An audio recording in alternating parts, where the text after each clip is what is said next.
For the first 25 days of December, we're going to be doing a readathon for my newest book, Nick. We know this isn't for everyone, so if you don't want us to read you a bedtime story every night, we'll still have our regular vlogs every Tuesday. But if you do want to come along, then come on! Welcome back to our read along with Nick, you guys. Tonight, we are reading chapter 21, Comet. Nick had the most peaceful sleep. He was so relaxed, like sleeping on a cloud, and he was smiling through it all. It was one of those deep sleeps. His mind was calm and his body loose, and all of his troubles seemed so trivial. Nothing could bother him. Everything was right, all was well. He was dreaming, and what a wonderful dream it was. Nick found himself strolling through a forest, with no snow, but rich with greenery. Fairies peeked out of their hollows from the tops of high trees, others fluttering about like bees in a meadow of wildflowers. The fairies glowed in an array of fantastical colors, some of which Nick had never known existed. They all sang to him as he dawdled through the wood, such soulful voices that left him feeling as if he were melting. He felt so relaxed that keeping himself standing came to be a burden.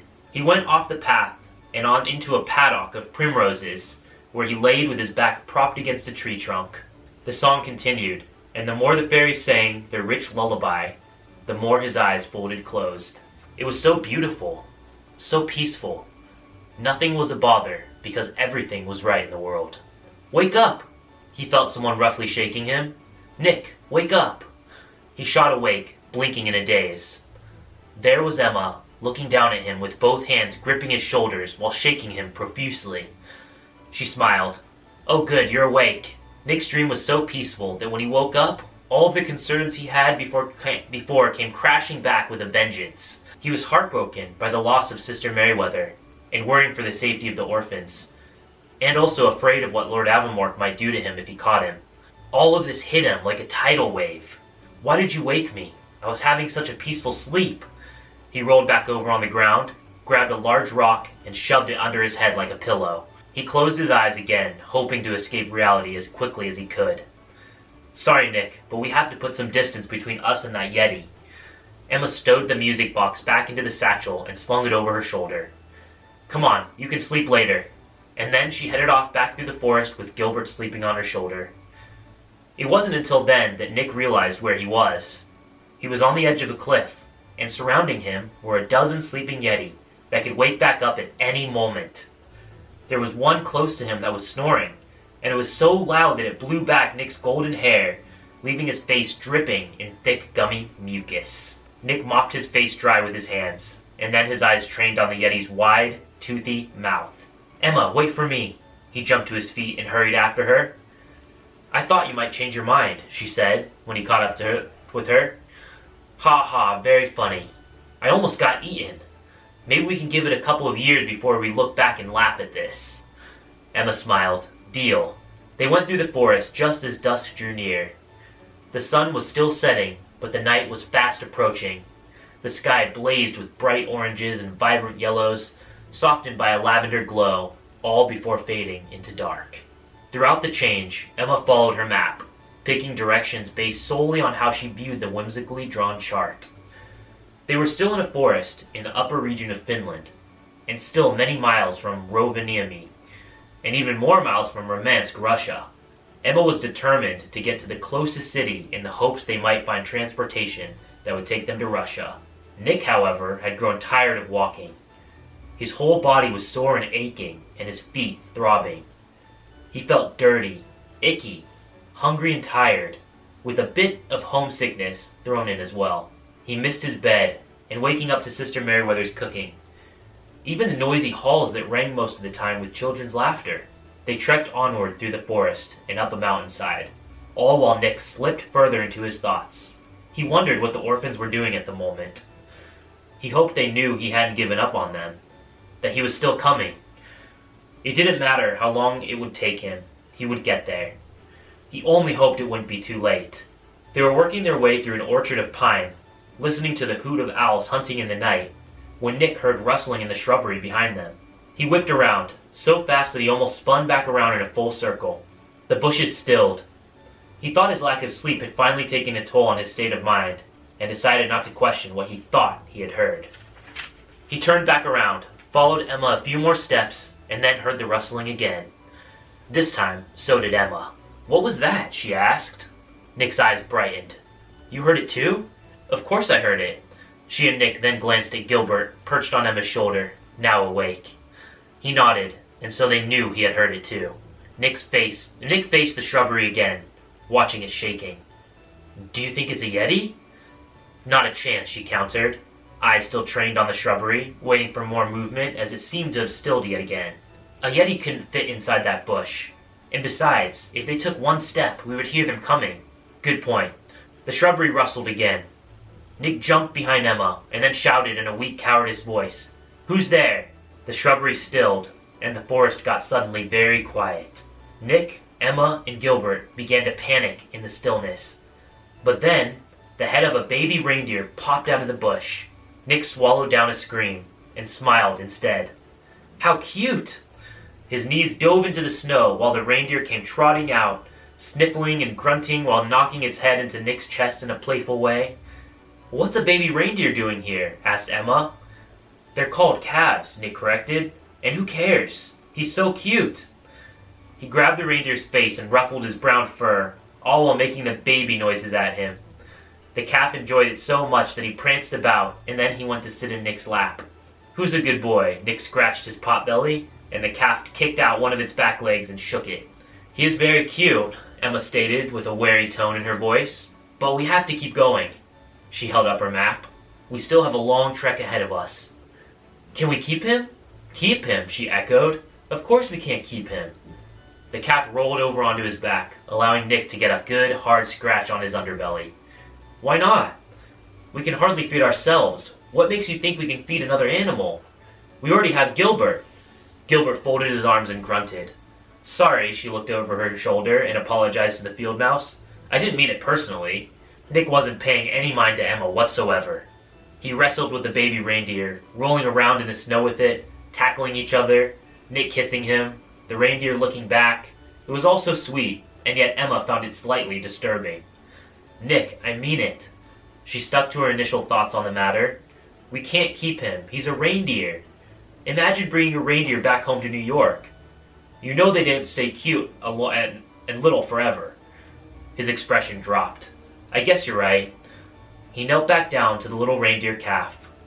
He gazed into his blue eyes while stroking his rich brown fur. "Sorry, buddy, but I guess we have to leave you here." He threw his arms around the calf's thick neck and squeezed, then pulled away. The baby cried and grunted, his hooves clicking in the snow as he raced for Nick to stop him from walking away. "Emma, I can't." He spun around and dropped back into the snow to embrace the calf again. While Nick cuddled the reindeer, Emma noticed a stain of blood matted in the baby's fur. And then she realized. "Nick, I think his mom is dead." He looked up. "What makes you think that?" Emma knelt in the snow beside them. "Look." She ran her fingers through the dried patch of blood in the calf's fur, searching for a wound, but not finding one. "It's not his blood. I think it is his mother's." It finally dawned on Nick. The Yeti. He looked back into the calf's arctic blue eyes, and instantly he felt his own eyes pool with tears. A dark picture began to paint in his mind of the first Yeti they had encountered and the reindeer it had hunted. Nick turned to Emma. "Do you really think that was his mom?" Emma felt the answer heavy in her mouth, but could only nod. The calf went into Nick's lap, circled in place, then plopped down and curled up into a ball. He put his head down on Nick's thigh and closed his eyes. "Emma," his voice had a slight tremble in it, "we can't just leave him. What if the Yetis find him?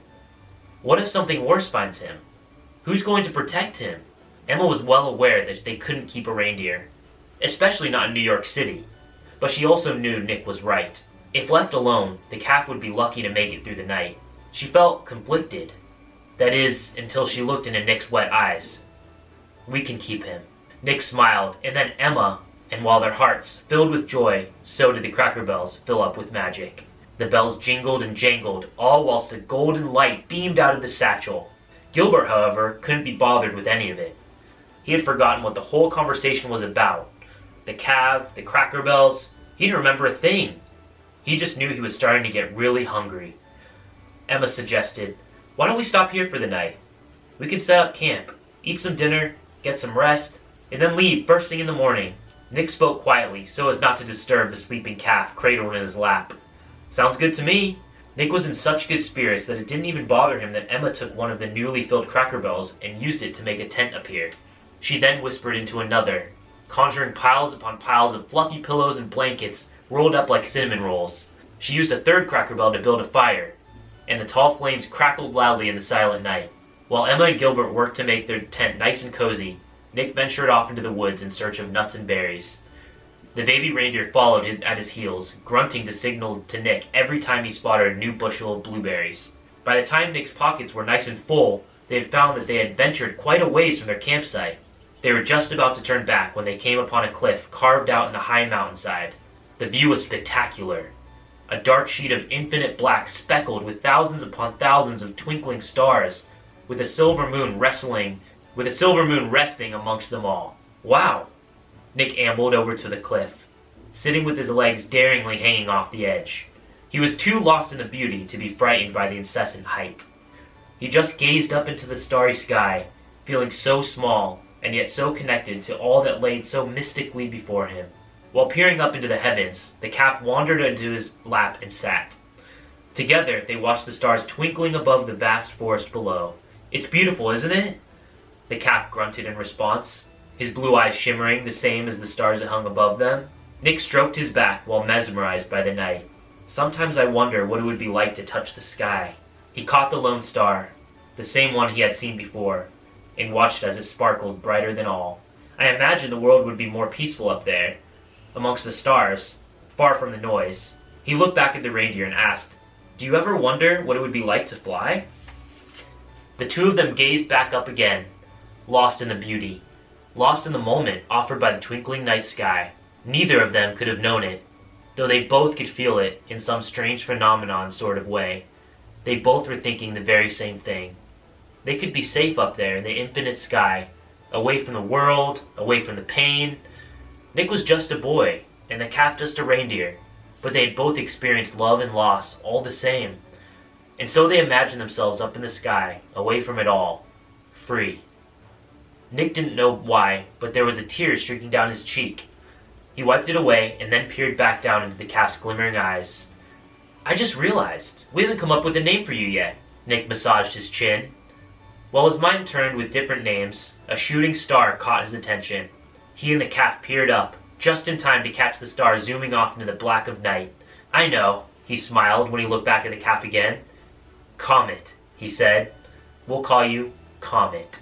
The baby reindeer rubbed his head against Nick's chest, obviously pleased with the choice. So cute! Comet is so cute, you guys. That's awesome. Only a couple more chapters left, so I hope you join us for tomorrow. We're reading chapter 22, Mush.